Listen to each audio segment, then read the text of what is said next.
Assalamualaikum warahmatullahi wabarakatuh.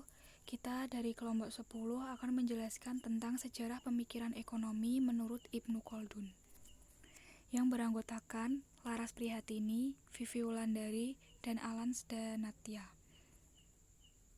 Yang pertama yaitu tentang biografi Ibnu Khaldun.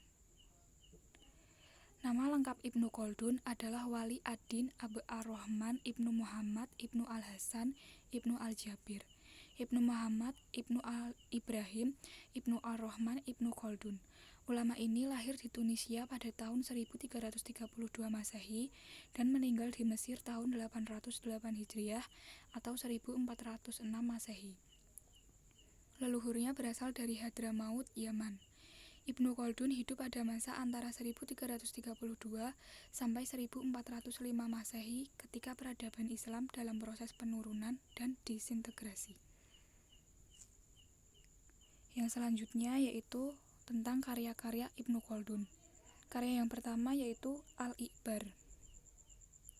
Kitab ini diselesaikan Ibnu Khaldun ketika bermukim di Qal'ah Ibnu Salamah, daerah Aljazair sekarang. Di tengah kesunyian padang pasir, ia memulai hidup baru.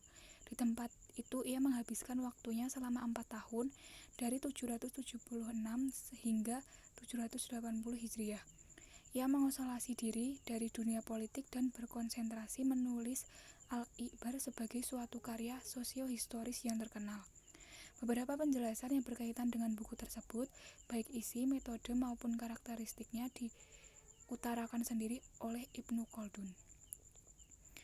Yang kedua yaitu Muqaddimah.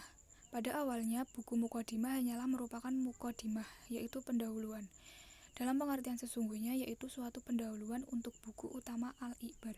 Namun bagian ini kemudian dipisahkan dari bagian-bagian lain kitab Al-Iqbar hingga akhirnya menjadi karya yang berdiri sendiri, sebagaimana yang kita kenal sekarang dengan nama Muqaddimah Ibnu Khaldun. Yang ketiga yaitu Al-Ta'rif. Al-Ta'rif merupakan buku autobiografi Ibnu Khaldun. Beliau menyelesaikan penulisan buku tersebut pada awal tahun 797 Hijriah. Semula buku tersebut berjudul Al-Ta'rif Ibnu Khaldun Mu'alif Hadza Al-Kitab. Kitab ini kemudian direvisi Ibnu Khaldun dan dilengkapi dengan hal-hal baru hingga akhir tahun 808 Hijriah, beberapa bulan sebelum beliau wafat.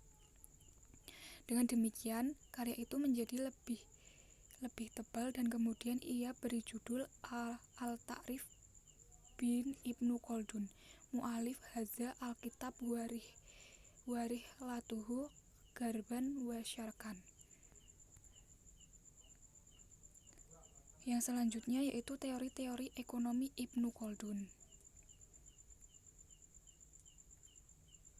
Yang pertama yaitu teori tentang harga. Penjelasan pertama tentang teori tentang harga yaitu tingkat keuntungan yang wajar akan mendorong tumbuhnya perdagangan, tingkat keuntungan yang rendah jika kita berlanjut berniagaan akan macet, dan pasar menjadi hancur serta modal tidak kembali. Dikutip dari buku Muqaddimah halaman 398. Yang kedua, kemerosotan harga dari produk pertanian akan membawa kegoncangan petani. Jika berlanjut, petani akan jatuh pada kemiskinan dan modal mereka tidak kembali. Yang ketiga, kerendahan harga yang melampaui batas, serta kemahalan harga yang ekstrim akan merugikan kaum pedagang. Yang terakhir, emas dan perak merupakan logam mulia yang menjadi ukuran harga dan akumulasi modal atau kapital, serta menjadi simpanan dan kekayaan bagi penduduk, yang dikutip dari buku Muqaddimah.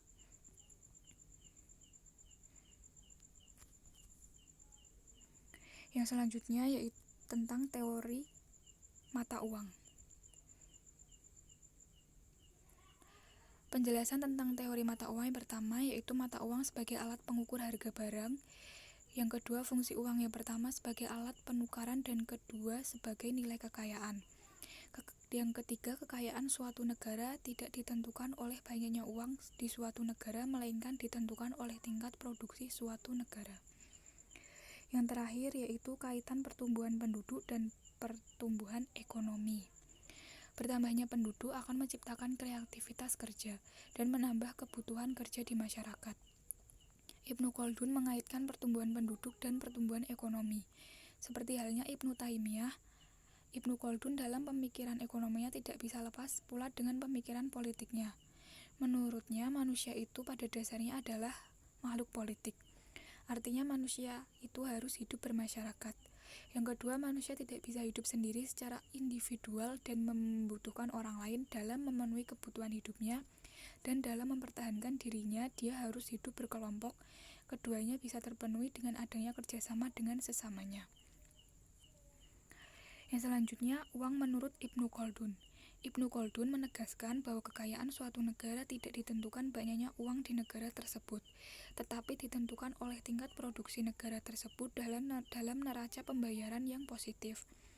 Bisa saja suatu negara mencetak uang sebanyak-banyaknya, tetapi bila hal itu bukan merupakan refleksi, misalnya pertumbuhan sektor produksi, uang yang melimpah itu tidak ada nilainya.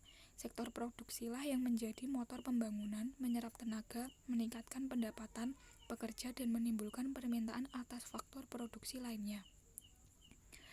Yang selanjutnya yaitu keseimbangan harga menurut Ibnu Khaldun. Di dalam Muqaddimah, Ibnu Khaldun menulis secara khusus bab berjudul Harga-harga di Kota-kota. Ia membagi jenis barang menjadi barang kebutuhan pokok dan barang mewah.